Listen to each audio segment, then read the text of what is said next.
আসসালামু আলাইকুম। কেমন আছো বন্ধুরা? আশা করি ভালো আছো। আমিও আল্লাহর রহমতে ভালো আছি। চলে আসলাম তোমাদের মাঝে নতুন একটা ভিডিও নিয়ে। আজকে আমি রান্না করব মুরগির গোশত। এখন আমি মুরগিটা ফ্রিজ থেকে নামিয়ে ভিজিয়ে নিয়েছি। আরেক পাশের চুলায় একটি ফ্রাই প্যানে পরিমাণ মতো তেল দিয়েছি। তারপর আগে থেকে কিউব করে রাখা পেঁয়াজগুলো এখানে দিয়ে দিয়েছি। এখন আমি ভালো করে নেড়ে চেড়ে রসুন বাটা আর আদা বাটা দিয়ে দিব, সাথে কয়েকটা মরিচ দিয়ে দিব। তারপর এগুলোকে ভালো করে নেড়ে চেড়ে নিব। এখন আমি দিয়ে দিব মুরগির গোশত। তারপর এটাকে ভালো করে নেড়ে চেড়ে নিতে হবে। তারপর এখানে দিয়ে দিব স্বাদ মতো লবণ। এখন আমি কিউব করে রাখা ক্যাপসিকামগুলো দিয়ে দিব। আজকে আমি ক্যাপসিকাম ভাজি করব। ক্যাপসিকামগুলো কিছুক্ষণ নেড়ে চেড়ে নেওয়ার পর আমি ঢাকনা দিয়ে দিব কিছুক্ষণের জন্য। তারপর আমি ভিজিয়ে রাখা মুরগির গোশতে মশলা দিয়ে ম্যারিনেট করে নিব। এই যে আমার সবগুলো মশলা দেওয়া হয়ে গিয়েছে।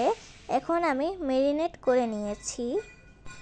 এখন আমি একটি বাটিতে কিউব করে নেওয়া পেঁয়াজ, কিউব করে নেওয়া আলু, টমেটো, রসুন একটি ব্লেন্ডারের জারে নিয়ে সবগুলো ব্লেন্ড করে নিব। তারপর একটি ফ্রাই প্যানে পরিমাণ মতো তেল দিয়ে ব্লেন্ড করে নেওয়া মিশ্রণগুলো এখানে দিয়ে দিব। তারপর ম্যারিনেট করে রাখা মুরগির গোশতগুলোকে দিয়ে দিব। এখন আমি ভালো করে নেড়ে চেড়ে নিব। তারপর ঢাকনা দিয়ে দিব। ঢাকনাটা উঠিয়ে আবার ভালো করে নেড়ে চেড়ে নিতে হবে।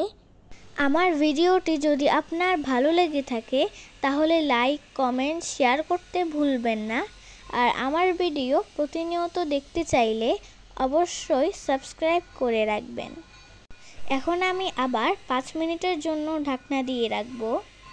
তারপর ঢাকনা উঠিয়ে আবারও ভালো করে নেড়ে চেড়ে নিব।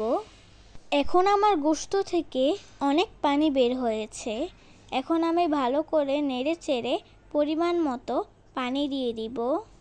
দেখতে দেখতে আমাদের এই পবিত্র মাহে রমজান মাস চলেই যাচ্ছে। রহমত, বরকত, নাজাতের এই মাস। আমরা যাতে আমাদের জীবনে সকল পাপ মুছে দিতে পারি, আল্লাহ পাকের কাছে আমাদের এই চাওয়া। সমস্ত মুমিন মুসলমানের রোজাগুলো আল্লাহ পাক কবুল করে নেক। সাথে ফিলিস্তিনি মুসলমানদেরকে যেন আল্লাহ হেফাজত করুক। এই যে আমার মুরগির গোশত রান্না হয়ে গিয়েছে।